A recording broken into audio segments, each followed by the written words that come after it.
আসসালামু আলাইকুম সুধী দর্শক, দূরে কাছে যে যেখানে বসে এই মুহূর্তে ভিডিওটা দেখছেন তাদের সবাইকে মাহফুজা কিচেন ভিডিওতে ওয়েলকাম। আজ পুঁইশাক দিয়ে তেলাপিয়া মাছের চচ্চড়ি করব। দেখতেই পাচ্ছেন কতটা লোভনীয় হয়েছে, অসম্ভব মজা হয় এভাবে চচ্চড়িটা করলে। লাউ শাক দিয়ে করলেও এটা আরও ফ্লেভারফুল হয়। তেলাপিয়া মাছের জায়গায় যে কোনো মাছ একই রেসিপিতে এভাবে চচ্চড়ি করলে খুবই ভালো হয়। তো যারা করেছেন তারা তো জানেনই, খুবই অল্প মশলা অল্প তেলে এই রান্নাটা হয়ে যায়।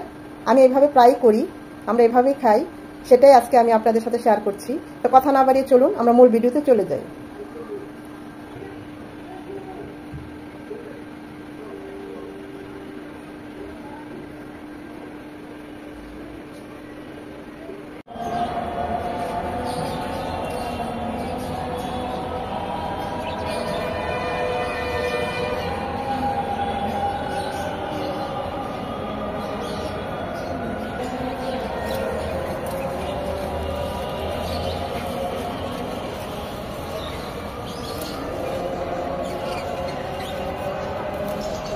নিচের পাতাগুলো নষ্ট হয়ে যাচ্ছিল, এর আগেও আরো কিছুটা পেরে খেয়েছি, তো ভাবলাম আজকেও রান্না করব, তাই কেটে নেই।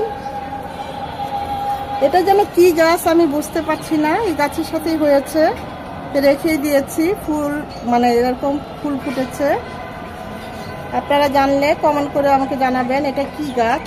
এই পুঁইশাকের সাথেই হয়েছে। তো যাই হোক, এখন আমি পুঁইশাকগুলো একটু কেটে নিচ্ছি। মাশাআল্লাহ ভালোই হয়েছে, টবে বারান্দায় দেখতেই পাচ্ছেন, অসম্ভব ভালো লাগছে। আরো কয়েকটা কাটবো, এগুলো কাটলে আবার হবে, অসুবিধা নাই। নিচের পাতাগুলো বেশ বড় বড়, এখন ওগুলো কেটে নেব। কত বড় বড় পাতা হয়েছে নিচের দিকে।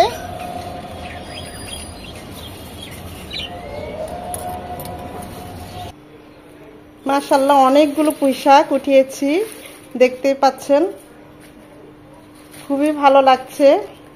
নিচের পাতাগুলো অনেক বড় বড় হয়েছে, আবার কয়েকটা লাল লালও হয়ে যাচ্ছিল, নষ্ট হয়ে যাচ্ছিল। তো ভাবলাম আজকেই মাছ দিয়ে একদম চচ্চড়ি করি। ডগাগুলো একদম কচি লকলকে।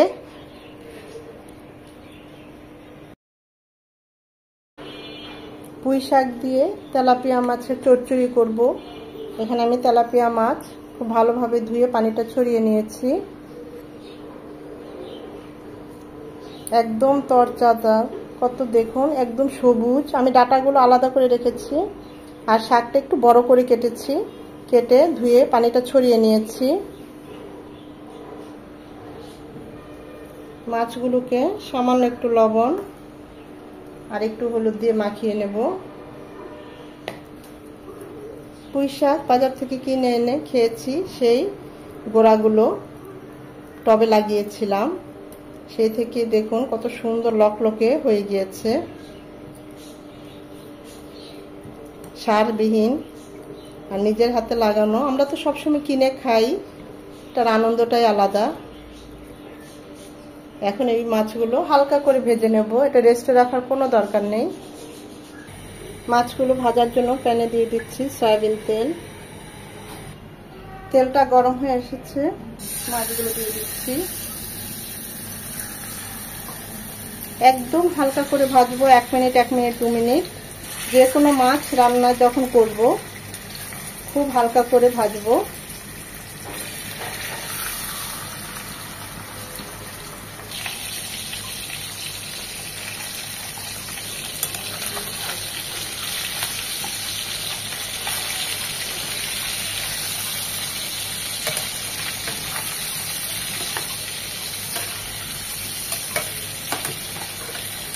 খুবই সফট তেলাপিয়া মাছ, তাই খুব সাবধানে আস্তে আস্তে উল্টাতে হবে। ওই পাশটাও এরকম 1 মিনিট হালকা করে ভেজে নেব। এই প্যানে আমি আরো 1 চামচ তেল দিচ্ছি, 2 চামচ রসুন কুচি। রসুন কুচিটা 1 মিনিট হবে। রসুন কুচিটা 1 মিনিট হওয়ার পর 2 চামচ পেঁয়াজ কুচি।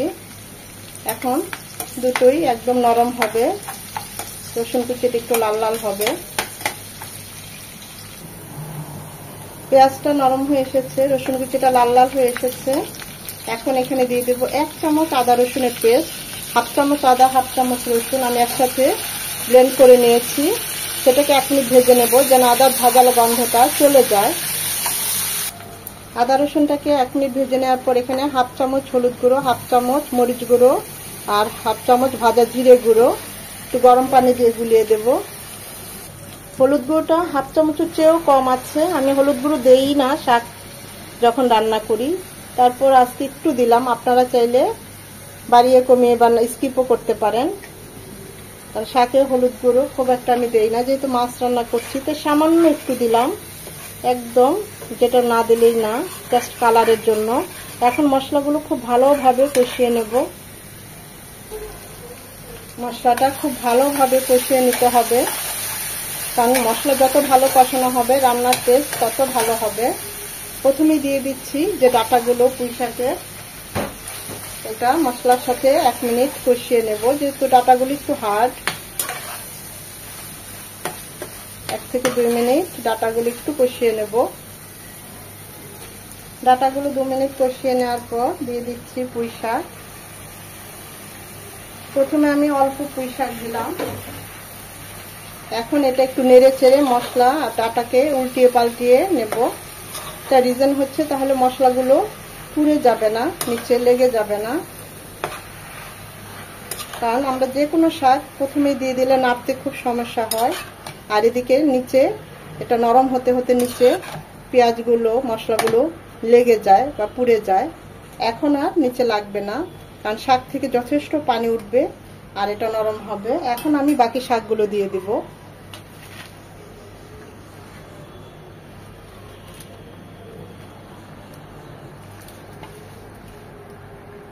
এটা নরম হবে পরে নেড়ে দেব, এখন আর নাড়বো না।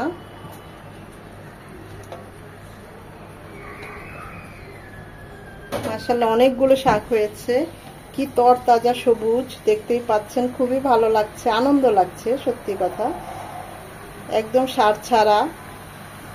এটা একটু নরম হোক, অনেকটা নরম হয়ে এসেছে, এখন উল্টিয়ে পাল্টিয়ে দেব। আমি পুঁই শাক আরো অনেকবার বারান্দা লাগিয়েছি, লাউ শাক, লাউ গাছ লাগিয়েছি, কুমড়া গাছ, করলা গাছ। লাউ গাছের কড়া দেখেছিলাম, তবে সব মরে গিয়েছে, আর কুমড়া গাছের শুধু ফুল দেখেছি, কোনো কুমড়ার কড়াও দেখি নাই। তো এক আন্টির সাথে এভাবেই আলাপ করছিলাম যে আন্টি ফল ধরছে না, উনি আমার উপর ভীষণ ক্ষেপে গেলেন, হ্যাঁ তুমি সার ছাড়া বারান্দা লাগিয়ে শাক পাতা খাচ্ছ, আর অনেকে দেখো সার দিয়ে অনেক কিছু লাগিয়েও ফল দেখতে পাচ্ছে না। তো তখন খুব ভালো লাগলো, হ্যাঁ কথাটা তো সত্যি। তো এখন এটা আরেকটু হবে, কষিয়ে নেব মশলার সাথে ভালোভাবে শাকটাকে 2 থেকে 3 মিনিট। শাকের থেকে যথেষ্ট পানি উঠেছে, আমি তারপরও আরো হাফ কাপ ফুটানো পানি দিচ্ছি, কারণ ডাঁটাগুলো সেদ্ধ হবে। চাইলে আপনারা একদম মাখো মাখো করলে এই শাকের পানিতেই রান্নাটা করতে পারেন, আর এক্সট্রা পানি না দিলেও হয়, আমি একটু দিলাম।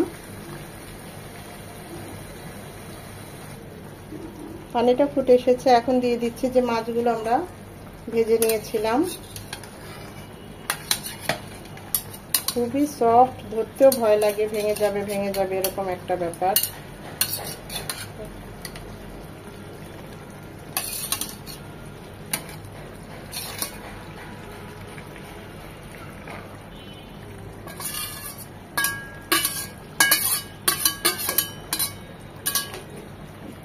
পেটটা ধুয়ে আরো 1 চামচ পানি দিয়ে দিলাম।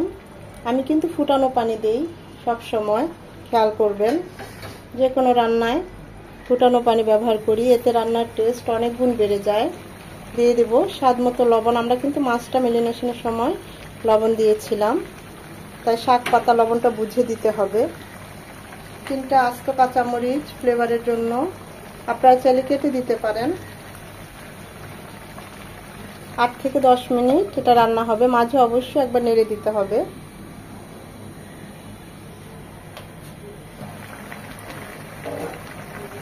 মাছটা আর উল্টিয়ে দিলাম না, ভেঙে যাওয়ার সম্ভাবনা, তাছাড়া সফট ডুবেই আছে ঝোলের সাথে। আমার কাছে মনে হয়েছে আরেকটু লবণ লাগবে, তাই আমি আরেকটু সামান্য লবণ দিয়ে দিলাম।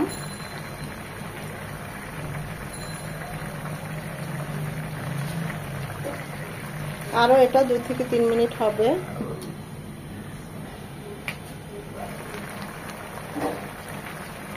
দিয়ে দিব হাফ চামচ ভাজা জিরে গুঁড়ো উপরে।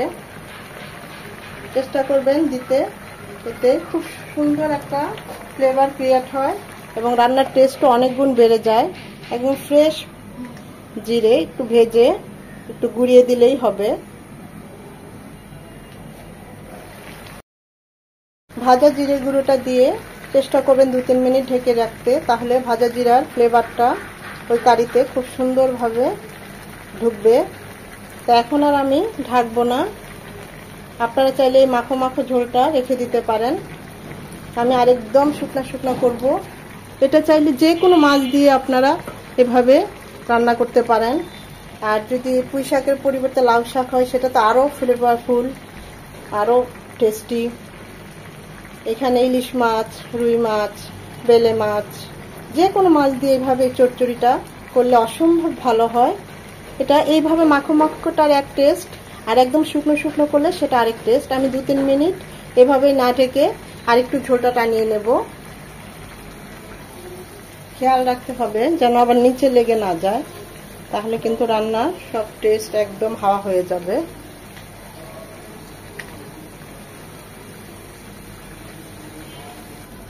আমি তো এই মাখো মাখোটাই রাখবো, আপনারা চাইলে আরো একটু শুকিয়ে নিতে পারেন।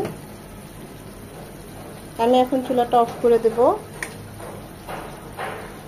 অসম্ভব মজা হয়, গরম ভাত দিয়ে খুবই ভালো লাগে এভাবে খেতে।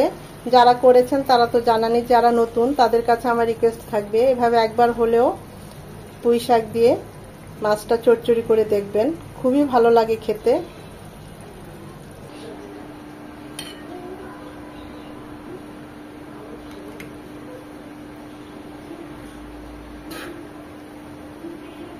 আমি তো এভাবে প্রায় করি, আপনারাও একবার হলেও ট্রাই করবেন। ডাটাগুলো একদম সেদ্ধ হয়ে গিয়েছে।